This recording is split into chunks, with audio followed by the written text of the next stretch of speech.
Okay, so I'm joined by manager Paul Jones. Paul, tonight, a 4-1 defeat against Charnock Richmond. Started off quite slow in the game and didn't really get back into it. What are your thoughts on it? Yeah, we were miles away. Like I can't see where it. I'm not struggling at the minute, to be honest, to see where it's coming from, because we train really well and then warm up really good. Everyone's saying the right things, understanding what they need to be doing. And then, we start the game super sloppy, and don't really pick it up from there. And we are scratching our head a little bit. We're lots of kind of soul searching for me, especially at the moment, because that's not what I recognise. That's not what I know the players are capable of, and they're struggling a little bit. And I think the first goals are. The lad's gone over the top on Dainsey and the ref's not given that, but we don't react very well to it. And then the second goal is just a mad moment from Adam, unfortunately, and then you uphill battle. And thought the reaction second half was good to start with, but then again 2 passes into the middle of the pitch and we get done on counter attacks, and we've just not got that belief and confidence in each other at the moment. And when you're in that place, it's very difficult to turn it around, but we have to, and that's on all of us. And obviously I'm the manager and take full responsibility for everything that goes on, so that's on me and the coaches to have a look at ourselves and see how we can help the players a little bit more, but also there's some daft decisions being made and poor execution of stuff that we see them do day in and day out, and they're not quite.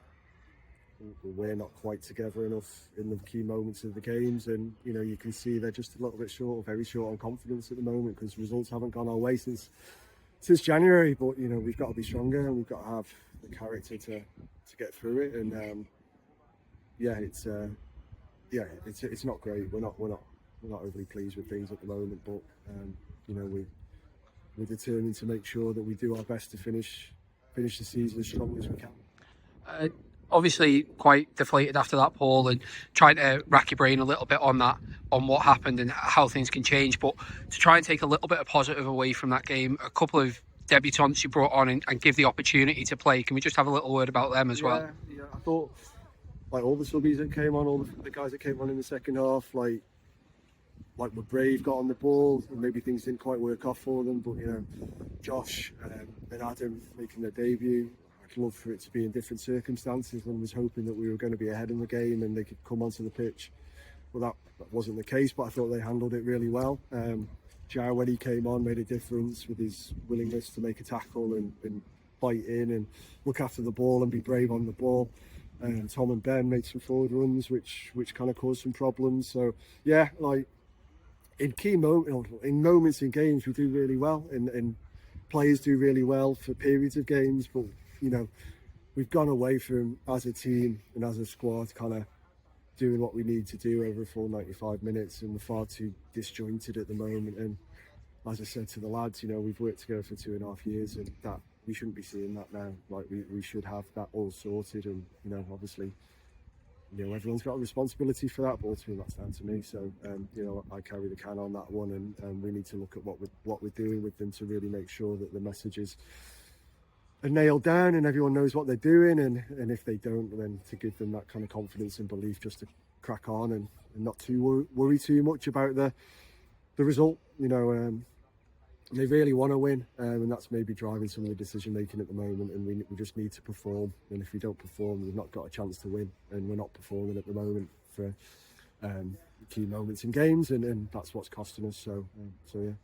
And just a final word, obviously we did go behind early, but the fans were still making some noise, and obviously the light night seems to have brought some more people down tonight. Just a final word for the fans. Yeah, fans again were brilliant.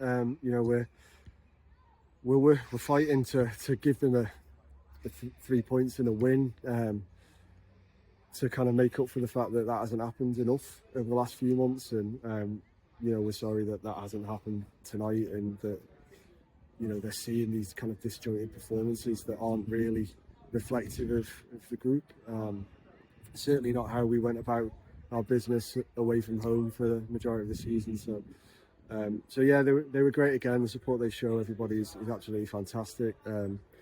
you know, we need that in abundance, really. You know, when the players are a little bit short on confidence, you know, they can get that confidence from lots of different places. From us, we attempt to like underpin that as much as we can, telling them what where they're good and how they can be better, but also from their friends and family and community and supporters, is, you know, knowing that they're with the players through thick and thin is super important. And they were great again tonight, and yeah, just as I say, just really disappointed and sorry that we're not that we're not winning games of football. But it's not through lack of willingness and effort and endeavour.